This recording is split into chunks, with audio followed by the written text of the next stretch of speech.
Dead or alive, you're watching this episode with us.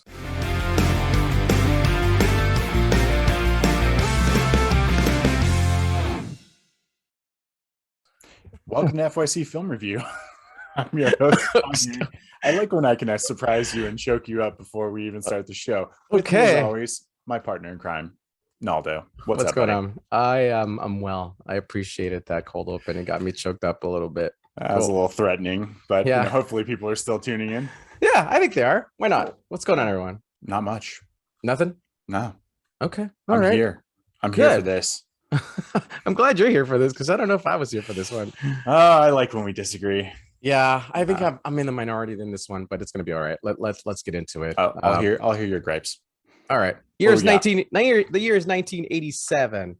And we got this cult classic. I'm gonna say it's a cult classic. Yes. It's a cult classic about a man who turns into a robot and is a cop. And the movie is actually RoboCop. RoboCop. This is one of those robot and a cop. It's a robo. Oh, I get it. I get it now. Thank you. RoboCop. Okay. I'm an idiot. Anyways, this is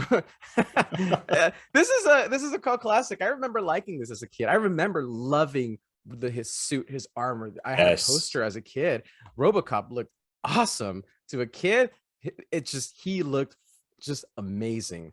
Unfortunately, this movie again, it's kind of a bit of a tough watch for me. But there's some good parts to it. So let's get into it. Director, who's the director? Paul Verhoeven, the master. Total Recall, Starship Troopers, Showgirls. Wait a minute, Showgirls is not the. Take a step back. A step back. That is okay. It's not a good movie, but I had to throw that one in there. Just does this so well. I don't know how to explain how his direction and his style comes through. You see these similarities in like RoboCop in what he does later in Starship Troopers. Just does the weird science fiction action, I think, really, really well.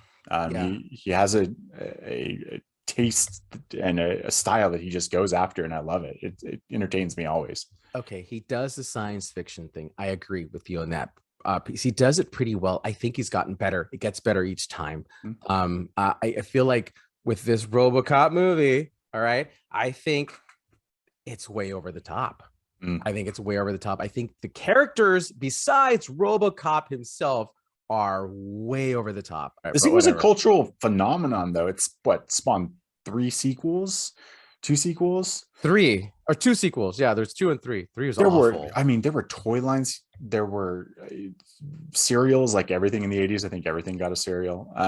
It was massive. It was. It was. But you're making toys, but kids should have not been watching this movie. No, God, no. Right? We watched it. We should have been watching it. Rated R. It's a hard R. There's limbs being blown off. There's nudity. There's everything. There's drug use. There's a man murder, violence, being melted by acid or toxic ways.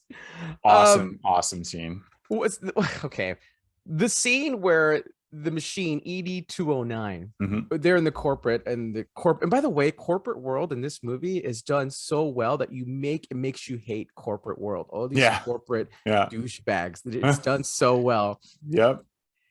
This is the part that I'm just having issues with. And I know this is a movie. You got this ED-209 who they're demonstrating, who's going to clean up these machines, the city, and they're doing a demonstration in this office, and the machine goes berserk. It ends up murdering somebody, and they're like, "Oh, it's got a glitch." It's got a glitch. Yes. And they're like, "Call the ambulance. This dude's dead. He got shot like 50 times." Yeah. And they're like, "Oh, it's just a glitch." What? Okay, just go. You're next. the corporations can get away with whatever they want, man. That's what they're saying. They can get away with murder, and they do. Yeah, and they do. I do like Murphy in this. Peter Weller, who actually RoboCop. This whole cast is phenomenal. Yes. Wait a minute. Hold on. Negative. It's not phenomenal. Okay. All right. Go ahead. Let's hear your point. Do I have a beef with everybody? How about Kurtwood Smith? Like, okay, he's okay. He's so right. good as Clarence. Like, just so good. He I plays can't. the bad guy so fun and so good in this movie. I love it. He does, but I just keep thinking of that '70s show when I see him all the Well, time. yeah, this 10 years before, 15 years before, this is even, that's fine, but like, it Yeah. doesn't change the fact that this guy acted the shit out of that role. I loved it. okay. He's Okay. so much fun. He's okay. I'll give you that. He's okay. Everybody else, sorry, I can't. Miguel Ferrer as the good bad, the guy that basically creates RoboCop, the executive that okays the project. Like, I like him as kind of the sleazy, corporate guy who's the middleman trying to get ahead. He's No, awful. how is he awful? I mean, I guess he plays his part really well because it makes you hate him. Yes, Right? It exactly. makes you Yeah. hate him, but it's just everybody's so over the top. Even like Lewis and the lieutenant, it's just like, I don't know. Everybody's just so over the top of this movie. I mean, it's a movie about a guy who gets brought back to life as a robot cop. So Okay, let's talk about that scene, right? So yeah, this guy, Murphy, who's a cop, moves to Detroit to become a cop in Detroit. And Detroit is like the worst. It's got the most crime. It's got this guy who's killing all these cops. And he goes on his first, I don't know, mission. I don't know what you call it. His sure. first assignment with his partner, Lewis. And he gets ambushed and they assassinate him. And I'm saying assassinate very lightly. This guy gets blown up and never falls down. He's standing up, his arm is shot. They shoot him with shotguns, and I'm literally telling you, they shoot him like 30 times, and he never falls down until they shoot him in the head. I'm sorry. He's a hell of a cop. Come on, man. Come on. Okay, look, I know it's far-fetched. I mean, I just think that that it adds to the drama of like why he is going to become a robot. He's has no appendages left. They blow him all off. Like, Yeah. that scene's tough to watch still. Like, it's very violent, and like watch somebody like writhe in pain while like that's happening and not falling down. Like, I would have just fallen down. Yeah, I would have been. I'd have fallen down. Like, stop, I'm done. Yeah, just shoot me in the head, and he just takes it. I mean, they just basically they execute him, and so and that's what happens. Basically, he gets executed, and they turn him into this cop. They erase his memory, and they turn him into this cop who's supposed to clean up Detroit, this crime-ridden city, and that's where the movie kind of starts to take place. At least for me. Yeah. So. Yeah. And I think that, they have some fun with it. I love this scene where he's like out on his assignment as RoboCop, and just kind of like doing his part to clean up the city, and his interactions with the different people who aren't, expecting to see him. Like, it's fun. You have to kind of not expect it to be, I don't think it's meant to be, some serious drama. It's a Paul Verhoeven movie. Like, look at Total Recall. Like, there's so much craziness happening in that movie too. Like, I feel like that's just his style. I need to talk about one scene that really made me mad. And I know it's probably really petty, and I apologize, but I need to talk about this. Okay. RoboCop captures the main bad guy. What's his name in the movie? Clarence. He captures Clarence. He's known throughout Detroit as his cop killer. Okay. Everybody knows he's a cop killer. He's wanted. RoboCop captures him. He brings him into the police station, and he throws him basically, and he goes, book him. And the police chief lieutenant has the audacity to say, what are the charges? This guy is a cop killer, man. He says, well, what charges? And RoboCop goes, he's a cop killer. Okay. To remind you. Come on, man. They needed to give the chief another line. Honestly, he was underserved. You need the gritty Detroit lieutenant. Give me Carl Winslow, man. This guy was bad. Carl Weathers, even. Carl Weathers, yeah. Okay. Decent gripes. There was a lot of people falling through glass in this movie. Like, I almost had to start a counter. I was like, every time there was some fight somewhere, someone fell through glass. The only person who didn't fall through anything, Peter Weller. Like, he actually, I think RoboCop does at one point, but yeah. But again, I mean, I love the RoboCop suit. I love that suit. It looks really fresh. It People was still say fresh. It looks sure. fresh, It fresh. was super fresh Yeah, for super 1987. I mean, radical. the gun coming out of, the Yeah, leg, like just it, yeah, it had a clean aesthetic that looked awesome. there. All right. You know what it's time for? Some fast fun facts. Let's do it. You got some? I do. All Hit right. me. Fun facts. Here we go. Ready?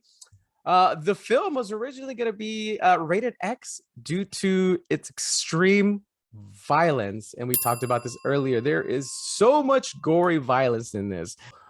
Kids, don't watch this. Don't do it. Don't No, do it. it's not for your children. I don't Yeah. know how I saw this when I was so young. I was like, oh, whatever. Yeah, it's a I'm gonna- robot. It's a robot. Come on. all right. I got this is so wild and out there. I feel like I need to fact check it, but Nixon was paid $25K to promote this home video release. And he got paid for it, but he just donated the money to charity. But Richard Nixon was like What? paid to, like, this was big time when they were trying to get VHS. And so even after, theatrical release, like VHS was a huge market, and these were tapes, kids, the ones you put into something, like, yeah, before the digital age. That's crazy. Yeah. At least he donated to charity.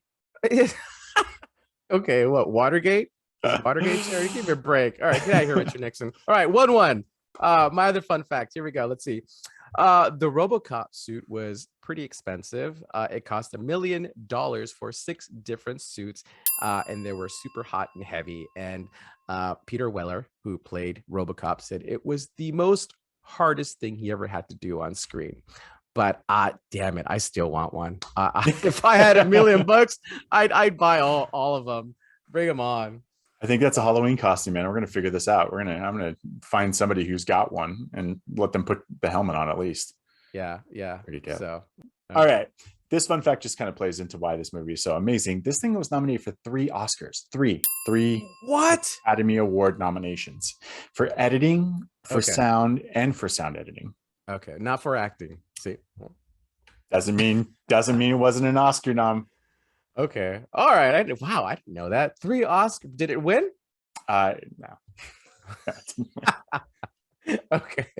Well, they womp womp womp. Just invited to the party. Just happy to be there. All right. That's the fun fact segment. We're done with that. Do you have anything else before we get to the rating on this RoboCop? No, I don't. I No? think this is a fun watch. I think that if people haven't seen it, it does a lot of weird things and it's a lot of fun in weird ways. But I think the action's there, and I think the acting is there for some people. Obviously, for some, not so hot. All right. What are we rating it? RoboCop. What did we decide? I don't think we've talked about it. We didn't talk about it again. How many dollars would you buy that for? I'd buy that for $1. Yes. Let's do that. I Yes. love that. How All many right. dollars would you give it? I buy that for $1. Yeah, It's like a Benny Hill type of character. wasn't it? exactly. I loved that character. It's so weird and out there. Okay. All right. How many dollars? What are you gonna buy it for? Okay. Do you want to go first? Let me You're go going first on this one. Ooh, all right. 1987 RoboCop. I love the RoboCop suit. I love it. I absolutely love it. I think it looks wonderful. I want it. But this movie is just too much. And I saw this twice, so I know what I'm talking about. At least in my mind, I know what I'm talking about. Everybody is so over the top. For me, I don't know if it truly holds up. Just for me, I have not seen the newer version. I do appreciate the nostalgic factor in this movie, and I think it's definitely worth a watch. I do. I think you need to watch it. I think it's a very macho type of movie, and bring your date along, and maybe they'll enjoy it as well. If not, well. So I'm gonna stop talking, and I'm gonna give this movie a 2.5. Sorry, $2.5. I buy that for $1. You'd buy that for $2.5. Excellent. All right. Fair assessment. I'm a $2. fan. I'm a fan of this movie still. I love Paul Verhoeven. I think that the guy, I just like it. Sometimes you just like certain directors' style. People love Kubrick. Not a fan. Not comparing Paul Verhoeven, Stanley Kubrick, so don't come at me. But just saying, sometimes people have a certain style that you just are pleased to watch. This one still holds up for me. Maybe something about it being like kind of futuristic without being, you know, so close to, like, it gives it a timeless classic for me. Obviously, you can tell it's an 80s movie, but I can still watch it and go, okay, I can get on board with this. I can get on board with, you know, the cop dying and, you know, becoming a robot. Like, it's supposed to be exactly what it says. It's called RoboCop, and it, you know, it's I have fun with it. I like more and more now the over the top acting that you get out of some of the characters. I think there's just a lot of fun going on in this movie, and I appreciate it much more after watching it again. So I'm going to go with $4. Wow. I would watch it again. I'm jealous that you watched it a second time and I didn't. So there's nothing to be jealous about, man. The same things happen over again and the characters don't get any better. This is a cheeseball movie, but I get it. I think I would have loved to see more of his backstory. And I don't know, you know, with his wife and his kid, they just have that little moment where he goes to the house. Yeah. So, yeah. More sentimental attachment. Yeah, like The Fly, you know? I had a bit more sentimental attachment. No? Brundle Fly versus RoboCop. I feel like Brundle Fly is too smart. I think so too. Jeff Goldblum. I'm gonna give Jeff Goldblum for the win on this one. Just, you know, giant cannon coming out of my leg. Okay, I'm over. I'm done with RoboCop. Let's end this episode and let's move on to the next. All right. We appreciate you guys tuning in. Please like, subscribe. Let us know what you think about RoboCop, the original, not the new one. Don't watch the new one. Watch this one and maybe the second one. And that's all I got. I've been your host, Gagne. With me, as always, my partner in crime, Naldo, and we will see you next time. Have a good one, everybody. Watch RoboCop. Let us know what you think. I don't think it's very good, but again, I'm sure you guys do. So I don't. Sometimes I don't. Ask my kids. They don't. All right, guys. We'll talk to you later. Later. All right. Bye.